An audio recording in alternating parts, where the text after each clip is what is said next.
Bing bang bing, bing bang bing, bum bum.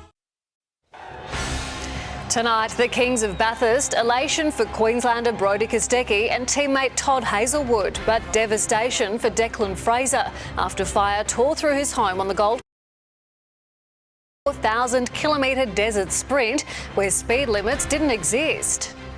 And a cool change arrived in the southeast today. How long will it last? The forecast is coming up next.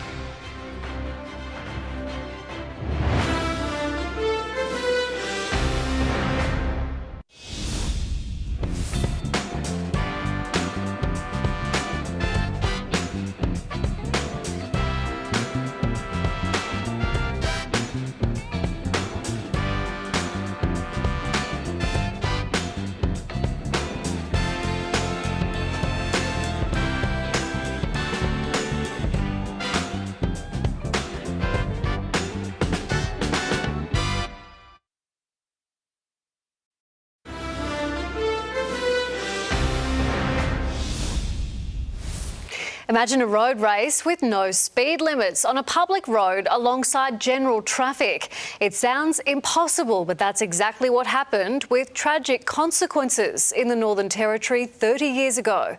Max Futcher reports.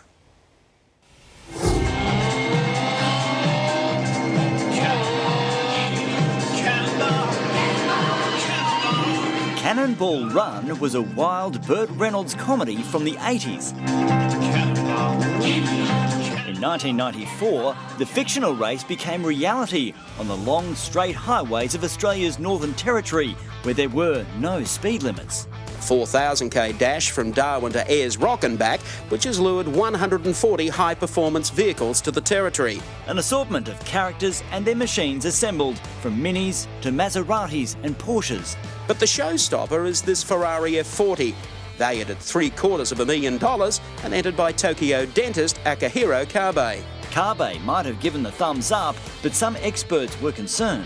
When you get inexperienced drivers out there who aren't used to high-speed machinery and, in fact, driving at high speed, you're always going to find problems. Northern Territory Senator Bob Collins claimed the drivers are amateurs with engines bigger than their brains. Even so, the Ferrari was first away and on day one clocked 280 kilometres an hour on the Stewart Highway. Staying in touch with the leaders on the Cannonball Run is difficult. You need a machine capable of running down the road at 310 kilometres an hour, or you can go to the air. The Ferrari was leading the race on day 3 when tragedy struck. The car left the road, slamming into officials and into 2 parked cars. Kabe was killed instantly.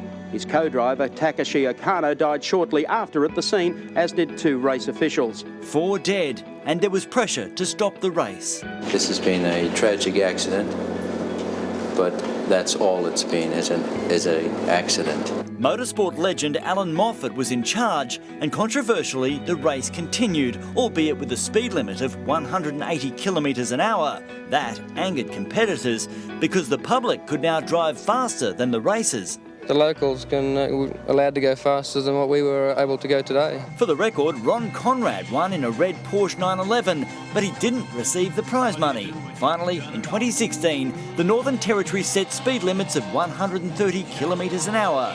That was the end of the Cannonball Run. Weather now, Michelle. It was a dreary day.